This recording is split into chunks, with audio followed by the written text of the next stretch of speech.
Hello students, welcome back to Ankit's classroom guys. आज के video में हम कवर करने वाले हैं हिस्ट्री का chapter number 5, India's heritage of science and technology, class 10 का। आज से रफली 1500 साल पहले जब यूरोप अंधेरों में डूबा था, जब दुनिया के बाकी सभी सिविलाइज भी नहीं हुए थे, एक देश था जहाँ लोग जीरो का कॉन्सेप्ट जानते थे। एक देश था जहाँ सर्जरी होती थी बिना मॉडर्न इक्विपमेंट के। एक देश था जहाँ एस्ट्रोनॉमर्स ने प्लैनेट्स की पोजीशन कैलकुलेट कर ली थी बिना टेलीस्कोप के। वो देश था भारत, यानी हमारा इंडिया। और आज हम उस गौरव की, उस साइंटिफिक हेरिटेज की पूरी कहानी पढ़ेंगे। Chapter number 5, India's heritage of science and technology. ये चैप्टर आपको इंडिया को नए नज़र से देखना सिखाएगा और मैं गारंटी देता हूँ इस चैप्टर के बाद आपको अपने देश पे नाज होगा और आपको कुछ ऐसी चीज़ें पता चलेगी जो शायद आपको पता होनी चाहिए। Welcome to Ankit's classroom. मैं हूँ अंकित प्रजापति। चलते हैं इनक्रेडिबल जर्नी पर और इंट्रोडक्शन के साथ शुरू करते हैं। पहले एक सिंपल पिक्चर समझो। आज आप एक व्हाट्सएप मैसेज भेजते हो, दूसरे सेकंड में अमेरिका में कोई पढ़ लेता है। एक वीडियो कॉल और आप लंदन में बैठे किसी से बात कर लेते हो। एक फ्लाइट और 24 घंटे में पूरी दुनिया के चक्कर लगा सकते हो। ये सब पॉसिबल हुआ बिकॉज ऑफ साइंस और टेक्नोलॉजी की वजह से।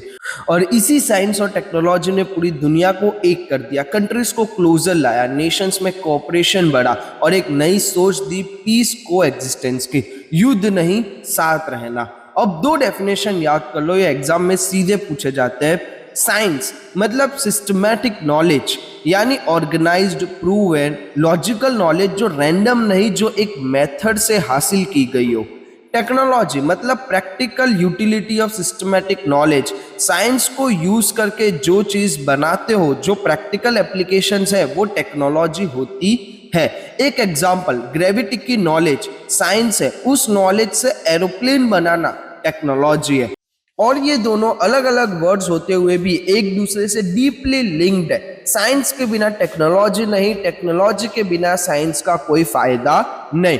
अब ये चैप्टर इसी कनेक्शन को इंडिया के एशियन साइंटिफिक हेरिटेज के कॉन्टेक्स्ट में एक्सप्लोर करेगा। स्टूडेंट्स, आज दुनिया जब साइंस की बात करती है तो न्यूटन, आइंस्टाइन, डार्विन के नाम आते हैं वेस्टर्न साइंटिस्ट के। लेकिन क्या आप जानते हो, इन सब से हजारों साल पहले इंडिया के ऋषियों और आचार्यों ने दुनिया को साइंस का गिफ्ट पहले ही दे दिया था। हमारे एशियन सेजिस, ऋषि मुनीज, आचार्यस, इन्होंने जो नॉलेज डेवलप की वो इनवैल्यूएबल हेरिटेज है। सिर्फ इंडिया के लिए नहीं, पूरी मैनकाइंड के लिए, पूरी दुनिया के लिए। देखो कितने फील्ड्स में एशियन इंडिया ने कंट्रीब्यूट किया।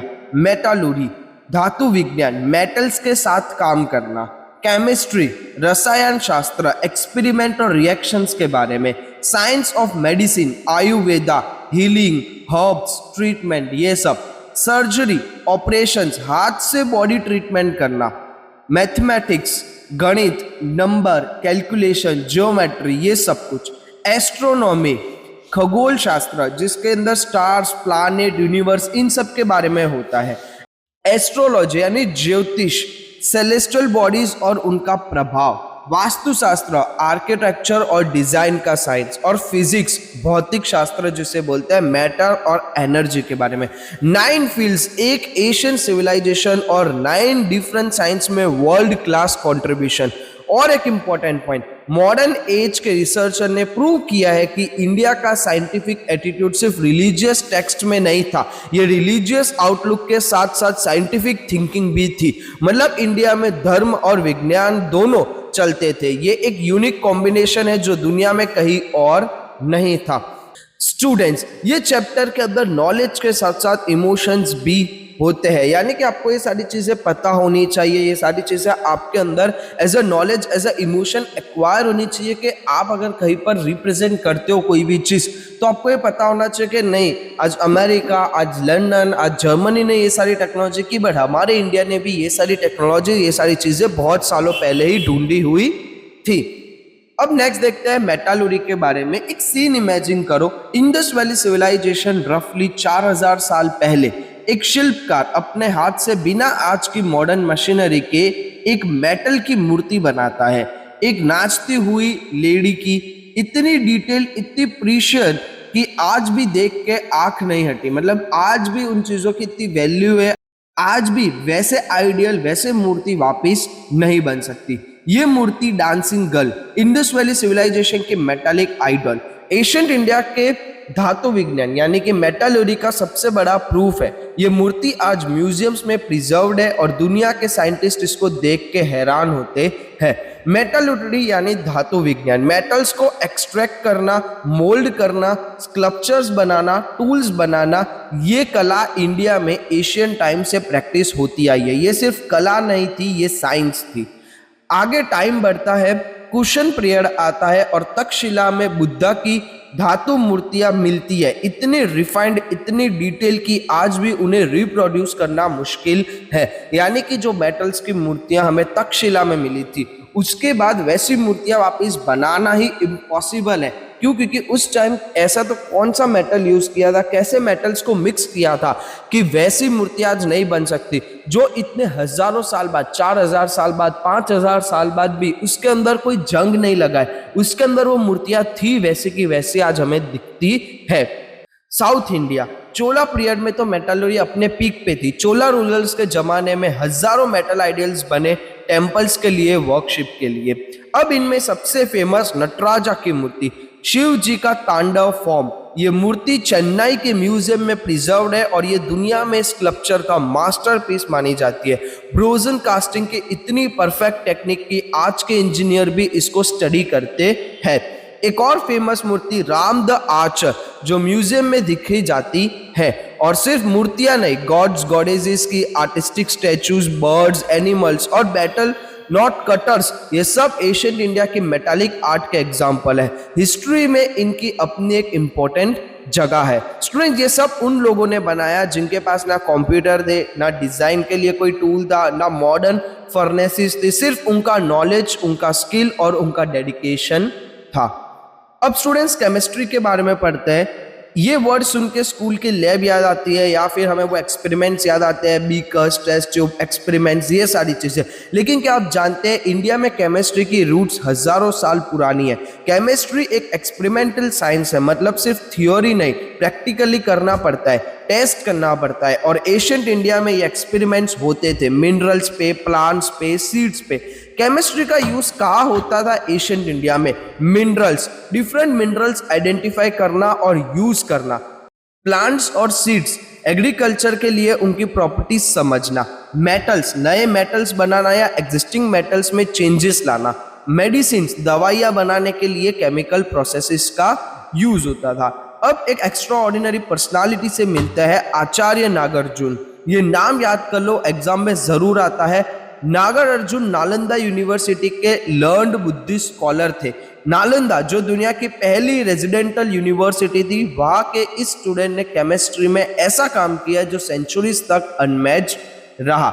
उन्हें केमिस्ट्री के फील्ड में आचार्य की पदवी मिली, हाईएस्ट रिस्पेक्ट। उन्होंने 2 इंपॉर्टेंट बुक्स लिखी, रास रत्नाकर केमिस्ट्री और मिनरल्स पे, आरोग्य मांजरी हेल्थ और मेडिसिन पे। नागार्जुन ने एलोपैथी और हर्बल मेडिसिन दोनों को साथ यूज करने की एडवोकेसी की सेंचुरीज पहले। आज हम इंटीग्रेटिव मेडिसिन की बात करते हैं, नागार्जुन ने यह सोचा था हजारों साल पहले। और एक रिवॉल्यूशनरी बिलीफ, मर्क्यूरी ऐश, पारे की भाषमा को मेडिसिन के रूप में यूज करना, ये नागार्जुन ने इनिशिएट किया था। आज भी आयुर्वेदा में मर्क्यूरी बेस्ड मेडिसिन यूज होती है और उसकी रूट नागार्जुन के रिसर्च में है। और नालंदा यूनिवर्सिटी ये सिर्फ पढ़ने की ही जगह नहीं थी, वहाँ केमिस्ट्री का अपना डेडिकेटेड स्कूल था और रिसर्च के लिए फर्नेस भी था। इमेजिन करो एक यूनिवर्सिटी जहाँ केमिस्ट्री लैब और फर्नेस हो सेंचुरीज पहले। नालंदा के टेक्स्ट में मेन रासा, उपरासा, 10 प्रकार के पॉइजन यानी कि 10 टाइप्स ऑफ पॉइजन, अलग अलग प्रकार के सॉल्ट के बारे में या फिर अलग अलग तरह के मेटल्स के बारे में, इन सारी चीजों के बारे में नालंदा के अंदर देखने को मिलता है। ये कितनी डिटेल साइंटिफिक नॉलेज की गई थी। स्टूडेंट्स, नागार्जुन और नालंदा की केमिस्ट्री की बात की, अब उसका प्रूफ देखते हैं, क्योंकि बात करना अलग बात है, प्रूफ देना अलग। और एशियन इंडिया का केमिस्ट्री का प्रूफ आज भी खड़ा है दिल्ली में, कॉपर स्टैचू ऑफ बुद्धा। ये एशियन इंडिया की एडवांस केमिस्ट्री का पहला एविडेंस है। कॉपर एक ऐसा मेटल जो आसानी से रिएक्ट करता है, रस्ट करता है, यानी कि उस पर जंग लग जाता है, लेकिन एशियन इंडिया के शिल्पकार इतनी प्रिशियस से यूज करते थे कि उनकी बनाई मूर्तियां आज भी प्रिजर्व्ड है, उस पर कोई जंग नहीं लगा है। सुल्तानगंज बगलपुर डिस्ट्रिक्ट बिहार से मिली बुद्धा की कॉपर स्टैचू 7.5 फीट ऊंची, 1 टन वजन, 1 टन कॉपर इतनी प्रीशियन से डाली गई कि आज भी वो इंटैक्ट है। ये स्किल इतनी एडवांस थी कि मॉडर्न मेटलर्जिस्ट भी इसे स्टडी करते हैं कि 7.5 फीट की जो एक मूर्ति है वो 1 टन की है और उस पर कोई रस्ट नहीं है, कोई केमिकल रिएक्शन नहीं है, कैसे।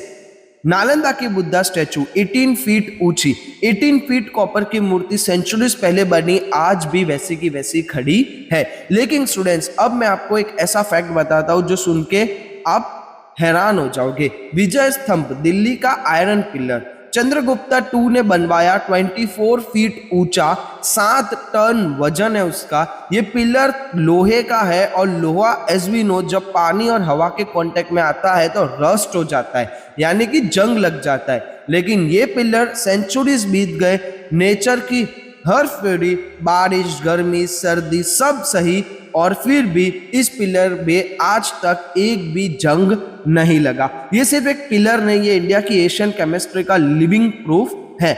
आज के साइंटिस्ट ने इसको स्टडी किया और हैरान हो गए, इतने पुराने आयरन, इतनी स्पेशल टेक्निक कि ऑक्सीजन और पानी रिएक्ट ही नहीं कर पाते। ये नॉलेज, ये केमिस्ट्री दुनिया की कोई और एशियन सिविलाइजेशन के पास नहीं थी। इसलिए विजय स्तंभ इंडिया के एल्केमिकल लोर का सबसे बेस्ट एग्जाम्पल माना जाता है। स्टूडेंट्स, ये पिलर आज भी दिल्ली के कुतुब मीनार के पास खड़ा है। कभी मौका मिले तो खुद जाके देखो इसके बारे में कि किस तरीके से ये बनाया गया है या किस तरीके से ये अभी भी प्रिजर्व किया गया है। अब देखते हैं, आज अगर आप बीमार पड़ते हो, डॉक्टर के पास जाते हो, डॉक्टर एग्जामिनेशन करता है, डायग्नोसिस देता है, मेडिसिन लिखता है, ये सब इतना नॉर्मल लगता है। लेकिन आप क्या जानते हो, ये पूरी सिस्टम की नींव हजारों साल पहले इंडिया में रखी गई थी। इंडिया ने मेडिसिन और सर्जरी में अनप्रिडिक्टेड अचीवमेंट हासिल की थी और ये अचीवमेंट 3 नेम्स की वजह से पॉसिबल हुआ: महर्षि चरक, महर्षि सुश्रुत और वाघभट्टा। ये 3 एशियन इंडिया के केमिकल साइंस के पायनर्स थे। इनके इंटेंस रिसर्च ने मेडिसिन और सर्जरी को ग्रेटेस्ट हाइट पे पहुंचा दिया। महर्षि चरक, इन्होंने लिखी चरक संहिता। ये एक इंसाइक्लोपीडिया है मेडिसिन के लिए।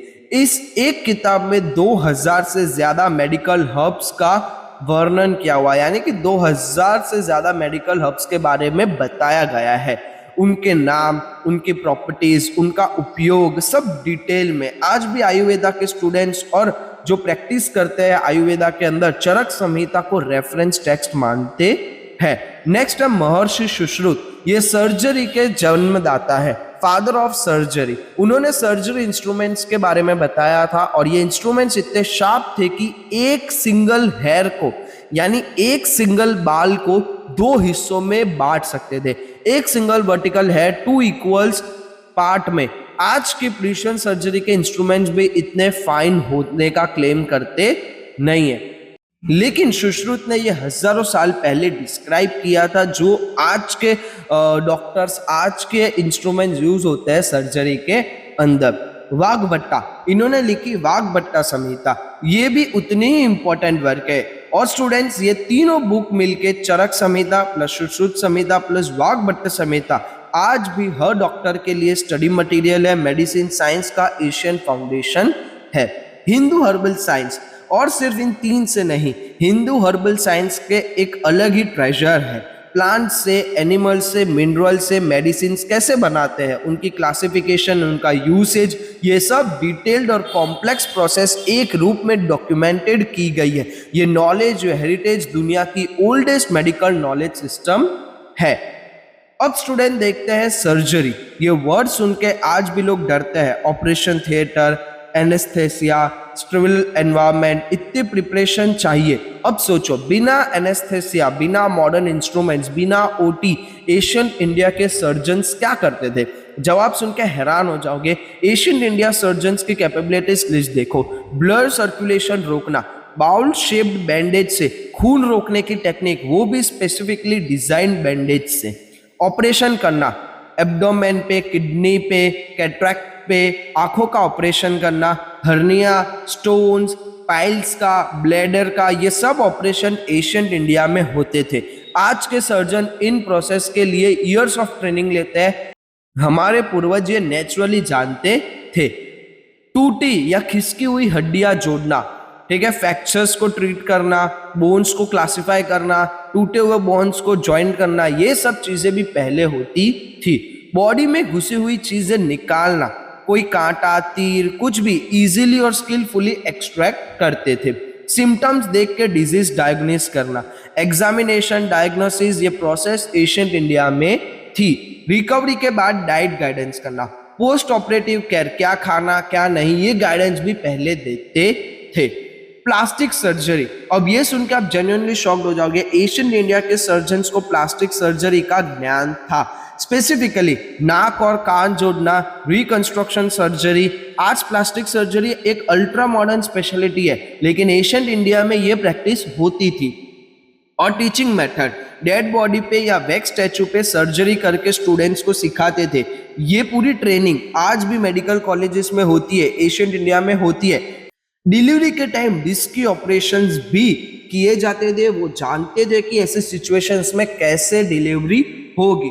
और गायनेकोलॉजी और पेडियाट्रिक, स्त्री रोग और बच्चों के रोग, इन दोनों में एक्सपर्ट थे एशियन इंडियन सर्जर्स। वेटरनिटी साइंस, और सिर्फ इंसानों के लिए नहीं, जानवरों के लिए भी मेडिकल साइंस थी। घोड़ों के लिए शालिहोत्रा और अश्वशास्त्र, हाथियों के लिए हस्ती आयुर्वेदा। और वाघ भट्टा ने अपनी बुक अष्टांग हृदय से डायग्नोसिस के फील्ड में वैल्यूएबल कंट्रीब्यूशन दिया। अब स्टूडेंट्स, ये अचीवमेंट ये सिर्फ एशियन हिस्ट्री नहीं, ये प्रूव है कि इंडिया साइंटिफिकली थिंकिंग किसी से कम नहीं थी।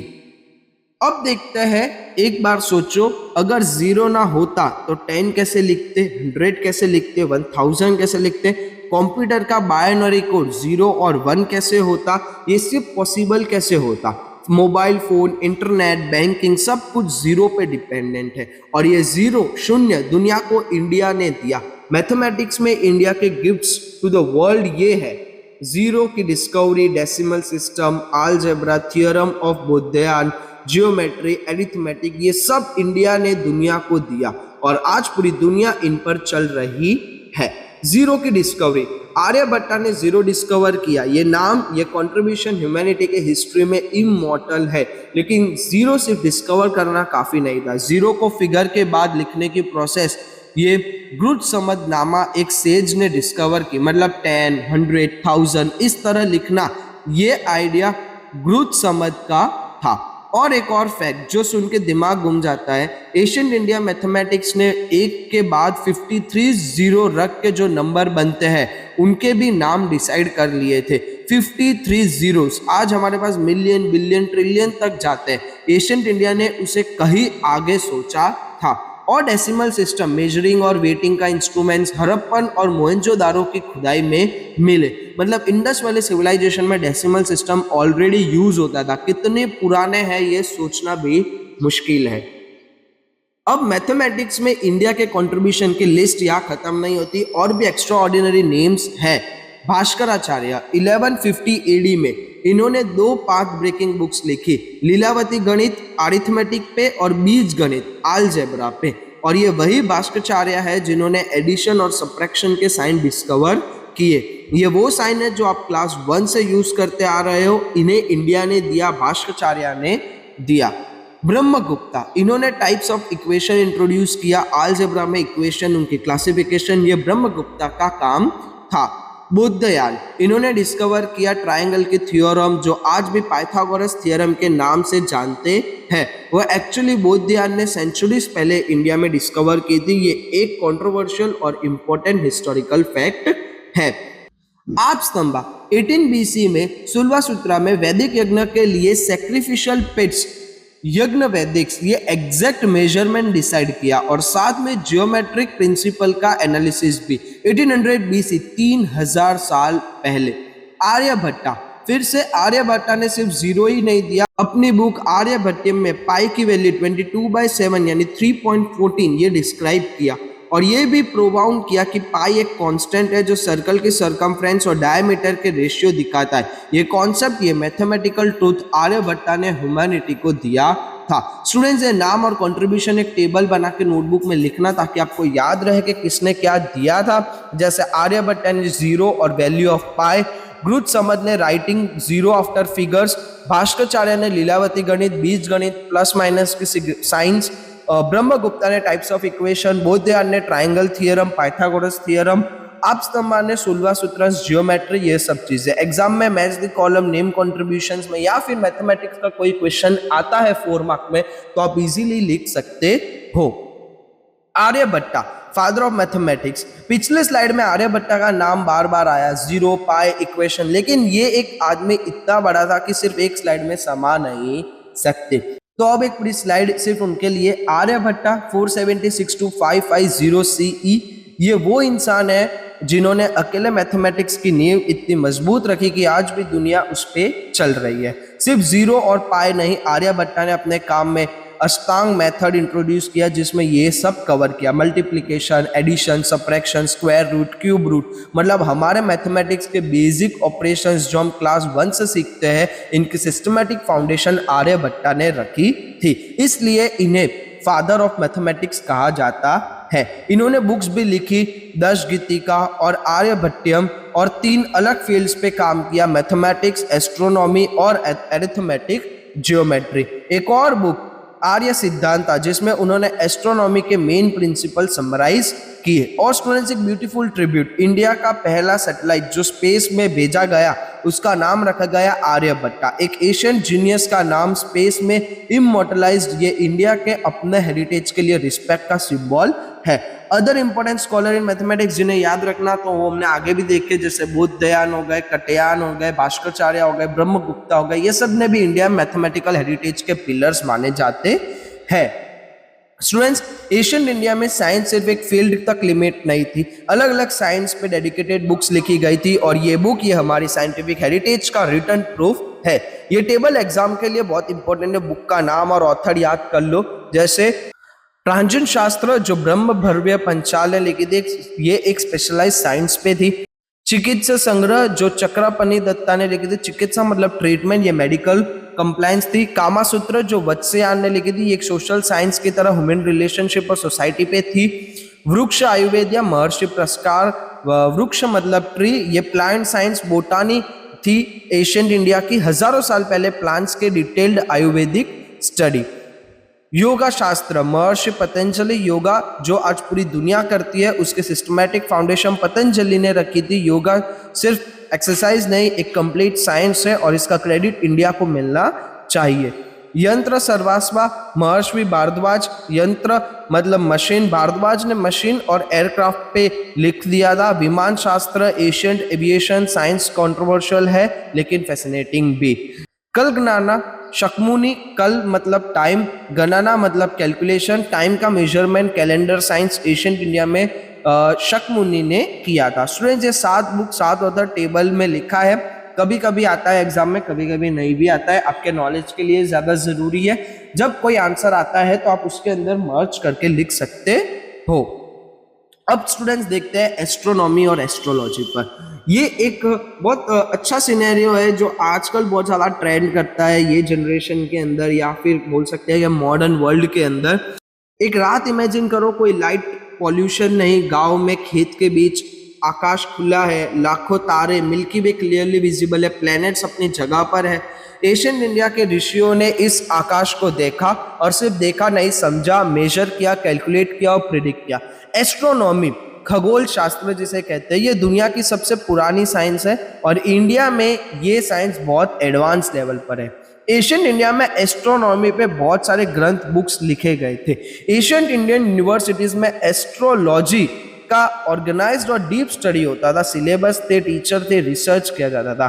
क्या स्टडी करते थे एस्ट्रोनॉमी के अंदर? प्लैनेट्स और उनके मूवमेंट्स, कौन सा प्लैनेट कब कहाँ है, नक्षत्र कैसे है, स्टार्स के ग्रुप कैसे है, बाकी सारे जो एस्ट्रॉइड्स वगैरह है वो कैसे मूवमेंट कर रहे हैं, इन सब की डिटेल कैलकुलेशन होती थी मैथमेटिकल प्रिसिशन के साथ, बिना टेलीस्कोप के, सिर्फ आंखों से, मतलब कि अपनी खुद की आंखों से ऑब्जर्वेशन किया जाता था। और इन कैलकुलेशन से 2 चीजें डेवलप हुई, astronomy scientific study of celestial bodies, astrology planetary movements का ह्यूमन लाइफ पे इफेक्ट। एस्ट्रोनॉमी क्या होता है, यानी कि सारा साइंटिफिक स्टडी करना कि भाई मूवमेंट्स कैसे हो रहे हैं, प्लैनेट्स का मूवमेंट कैसा है, स्टार का मूवमेंट्स कैसा है। पर एस्ट्रोलॉजी क्या होता है कि इन प्लैनेट के मूवमेंट से हमारे ह्यूमन के लाइफ पर क्या इम्पैक्ट आता है, ये सारी चीजें एस्ट्रोलॉजी के अंदर होती थी।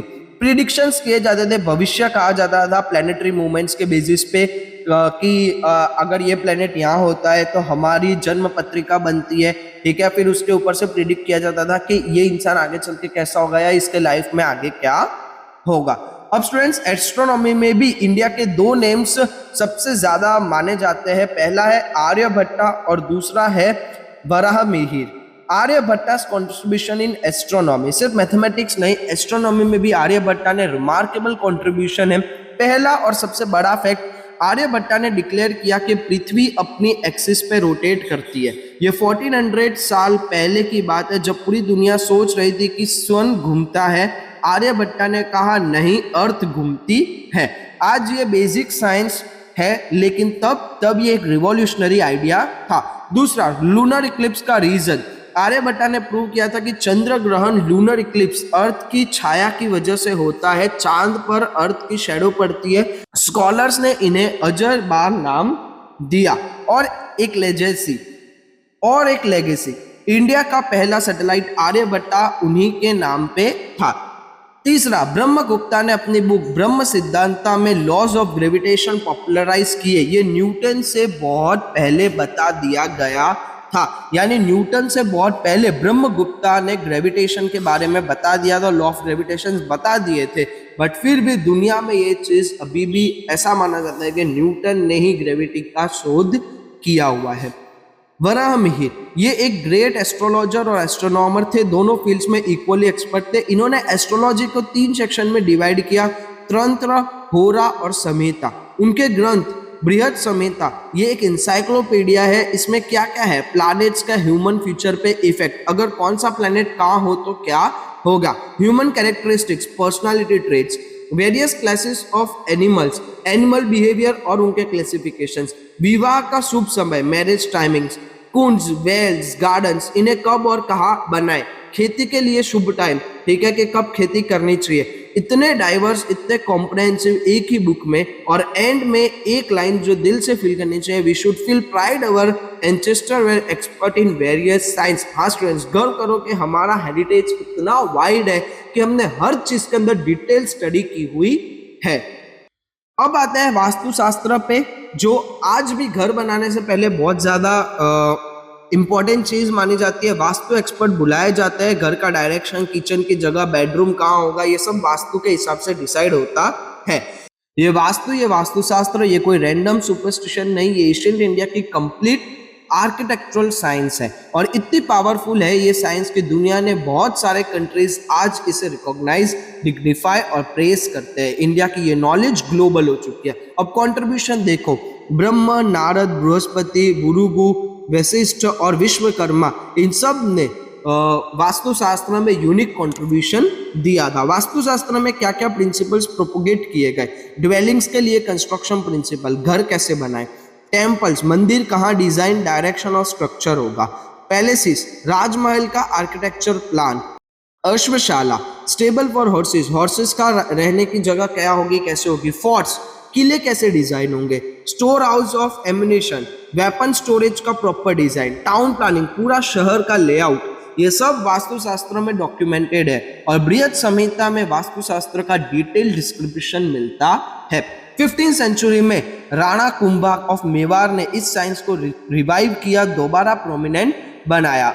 अब विश्वकर्मा, ट्रेडिशनल बिलीफ के अनुसार Vishwakarma were the first architects of god, devotion का पहला शिल्पकार। उन्होंने वास्तुशास्त्र के 8 सेक्शन में डिवाइड किया, section of place, shape, structure, proper planning of things, temple, ब्रह्मस्थान और डाइनिंग रूम, बेडरूम, हर चीज के लिए स्पेसिफिक प्रिंसिपल। और आज फॉरेनर्स भी वास्तुशास्त्र एडॉप्ट कर रहे हैं। अमेरिका, जापान, यूरोप में वास्तु कंसल्टेंट्स है। ये इंडिया की एशियन साइंस आज ग्लोबली रिस्पेक्टेड है। विश्वकर्मा ने ही सबसे पहले गॉड्स के फिगर्स बताए थे, यानी कि भगवान कैसे दिखते हैं, उनका फोटोज या उनका जो एक फेस स्ट्रक्चर होता है वो विश्वकर्मा ने ही सबसे पहले दुनिया को दिया था। स्टूडेंट्स, वास्तुशास्त्र सिर्फ घर बनाना नहीं, एनवायरमेंट के साथ हार्मोनी में रहना सिखाता है, एक कंप्लीट साइंस ऑफ लिविंग है। स्टूडेंट्स, इस पूरे चैप्टर में हमने देखा metallurgy, chemistry, medicine, surgery, mathematics, astronomy, astrology, वास्तुशास्त्र, 9 फील्ड, और हर फील्ड में इंडिया की एशियन सिविलाइजेशन ने दुनिया को कुछ दिया। अब एक बड़ी पिक्चर देखते हैं। Asian India knowledge of science दुनिया ने एक्सेप्ट किया है। ये सिर्फ हमारा क्लेम नहीं, दुनिया के रिसर्चर्स, साइंटिस्ट, हिस्टोरियंस ने प्रूव किया है कि इंडिया की एशियन नॉलेज जेन्युइनली एडवांस थी। योगा ग्लोबल हुआ, आयुर्वेदा ग्लोबल हुआ, वास्तु ग्लोबल हुआ, जीरो ग्लोबल हुआ। ये सब नहीं होता अगर ये नॉलेज जेन्युइनली पावरफुल नहीं होती। अब इंडियन कल्चर की बात करते हैं, क्योंकि साइंस सिर्फ एक पार्ट में इस कल्चर का। इंडियन कल्चर बहुत वास्ट और हेट्रोजेनियस है, मतलब इतना बड़ा, इतना डाइवर्स, इतना वेरिड है कि एक लाइन में डिस्क्राइब नहीं हो सकता। ये कल्चर एक यूनिक ब्लेंडिंग है, साइंस और रिलीजन एक साथ। आर्यभट्टा एस्ट्रोनॉमी कैलकुलेट करते थे, पूजा भी करते थे। ये कॉन्ट्राडिक्शन नहीं, ये इंडिया की यूनिकनेस है। ट्रेडिशन, आइडियल्स और प्रैक्टिकल नॉलेज एक साथ, गुरुस की परंपरा और साथ में रियल वर्ल्ड का साइंस, और ये कॉम्बिनेशन दुनिया में कहीं और रेयरली सीन होता है। एक और बात जो इंडिया को स्पेशल बनाती है, टॉलरेंस और इक्वालिटी टुवर्ड्स ऑल रिलीजन। हमारी धरती पे हिंदू, मुस्लिम, सिख, ईसाई, जैन, बुद्ध सब रहे, सब एक साथ और सब मिलके एक कंट्री में रहते थे। डाइवर्सिटी में, रिलीजियस में, लाइफस्टाइल में, वैल्यूज में इतनी डिफरेंस होने के बाद भी हमारा देश में यूनिटी है, और ये जो है ये एक सिंपल फैक्ट है, ये इंडिया का ग्रेटेस्ट अचीवमेंट है।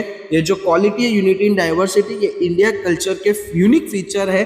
दुनिया में कोई और देश नहीं कर पाया जिस स्केल पे इंडिया ने किया। स्टूडेंट्स, ये चैप्टर साइंस का था, लेकिन इसकी असली लेसन ये है, अपनी रूट्स जानो, अपना हेरिटेज पे गौर करो और उस गौर को नॉलेज में बिल्ड करो, सिर्फ भावनाओं से नहीं। अब एक फाइनल रैपिड रिवीजन, पूरे चैप्टर एक बार आंख के सामने से गुजार दो, मतलब कि फटाफट देख लेते हैं कि क्या क्या हमने देखा इस पूरे वीडियो में। इंडियन एशियन सेजेस, दुनिया को इनवैल्यूएबल साइंटिफिक हेरिटेज गिफ्ट मिला, ये चैप्टर का कोर मैसेज है। मेटलर्जी यानी dancing girl of Indus valley, Nataraja Ram the archer, और सबसे बड़ा प्रूफ चंद्रगुप्ता 2 का आयरन पिलर 24 फीट 7 टन आज भी रस्ट फ्री है। एल केमिकल लोर का बेस्ट एग्जाम्पल है। केमिस्ट्री, आचार्य नागार्जुन, नालंदा यूनिवर्सिटी बुक्स, रास रत्नाकर और आरोग्य मांजरी, मर्क्यूरी एज मेडिसिन, एल्काइन लोर। मेडिसिन और सर्जरी 3 पिलर, चरक संहिता जो 2000 प्लस मेडिकल हर्ब्स से बारे में बताया हुआ है। सुश्रुत संहिता, सर्जिकल इंस्ट्रूमेंट सो शार्प के एक सिंगल हेयर को 2 हिस्सों में बांट सकता है। वाग्भट्टा संहिता, ये भी मेडिकल वर्क के लिए बहुत ज्यादा इंपॉर्टेंट बुक मानी गई है। Plastic surgery, gynaecology, veterinary science, ये सब एशियन इंडिया में था। मैथमेटिक्स की बात करें तो इंडिया के गिफ्ट्स टू वर्ल्ड में 0, आर्यभट्टा ने दिया डेसिमल सिस्टम, हड़प्पन मोहनजोदारो से एविडेंस मिलता है। Algebra, Buddhayan theorem, geometry, arithmetic, addition, subtraction, sine जो भास्कराचार्य ने दिया। पाई 22/7 और 3.14 ये कांस्टेंट वैल्यू आर्यभट्टा ने बताई। आर्यभट्टा को फादर ऑफ मैथमेटिक्स भी बोला जाता है। एस्ट्रोनॉमी में भी आर्यभट्टा, जिन्होंने पूरी दुनिया को ये बताया कि अर्थ अपनी एक्सिस पे घूमता है। लूनर एक्लिप्स जो होता है वो शेडो ऑफ अर्थ होता है। ब्रह्मगुप्ता, जिन्होंने लॉ ऑफ ग्रेविटेशन बताया ब्रह्म सिद्धांता में। वरामिहिर, जिन्होंने बृहद संहिता में एस्ट्रोलॉजी 3 सेक्शन में, त्रंत, होरा और संहिता में उन्होंने डिस्क्राइब किया। वास्तुशास्त्र, विश्वकर्मा, जिन्होंने पहली बार दिखाया कि भगवान कैसे दिखते हैं। 8 section, selection of place, shape, structure, temple, bedroom और बहुत सारी चीजें जो विश्वकर्मा ने बताई कि कैसे होनी चाहिए। आज भी फॉरेनर्स ने वर्ल्ड वाइड वास्तुशास्त्र को एक्सेप्ट किया हुआ है। इंडिया के culture blending of science, religion, tradition, ideal और प्रैक्टिकल नॉलेज, ये सब इंडिया के अंदर ब्लेंड होता है। यूनिटी इन डाइवर्सिटी है, बहुत सारी चीजें एक साथ यहाँ पर होती है। ये सब नोट्स में होना चाहिए, एक बार खुद से रिवाइज करो, बिना नोट्स देखे देखो।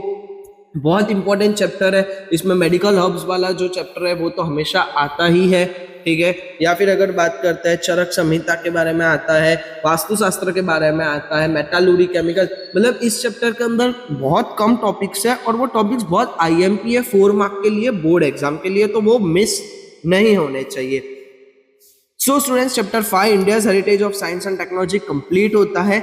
और एक सेकंड रुक के देखते हैं कि इस चैप्टर को पढ़ने के बाद नेक्स्ट बार जब कोई कहता है कि इंडिया सिर्फ स्पिरिचुअल और रिलीजन का देश है, तो आप जानते हो कि क्या कहना है, कि इंडिया सिर्फ स्पिरिचुअल और रिलीजन के साथ साथ साइंस एंड टेक्नोलॉजी में भी बहुत ज्यादा आगे। हमने 0 दिया, पाई की वैल्यू दी, आयरन पिलर दिया, रस्ट फ्री चीजें दिखाई, योग दिया, बहुत सारी चीज़ें हमने दुनिया को दी है। ये सिर्फ टेक्स्ट बुक फैक्ट्स नहीं है, ये हमारी आइडेंटिटी है। और एक इंपॉर्टेंट चीज़, ये हेरिटेज सिर्फ पास्ट के लिए नहीं है, ये हेरिटेज हमारे फ्यूचर के लिए इंस्पिरेशन है।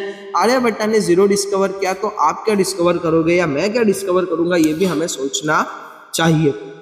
ये जनरेशन, आप लोग, हम लोग इस हेरिटेज को आगे ले जाने वाले लोग हैं। अब प्रैक्टिकल काम क्या है, तो नोट्स कंप्लीट करनी है ऑब्वियसली, ठीक है, कि एग्जाम में कोई भी चीज़ रह ना जाए। इस चैप्टर में क्वेश्चंस आते हैं 5 मार्क के अंदर, 4 मार्क के अंदर, वगैरह वगैरह। लाइक करो इस वीडियो को, इस चैनल को ग्रो करने में मदद करो, बेल आइकन प्रेस करो ताकि नेक्स्ट चैप्टर मिस ना हो जाए। अपने क्लासमेट्स के साथ भी शेयर करो और कमेंट्स में बताओ कि आपको आगे क्या देखना है, या इस चैप्टर के अंदर आपको कोई डाउट हो तो आप कमेंट्स में लिखो। मैं हूं अंकित प्रजापति, अंकित क्लासरूम के साथ signing off. Thank you very much. जय हिंद, जय भारत।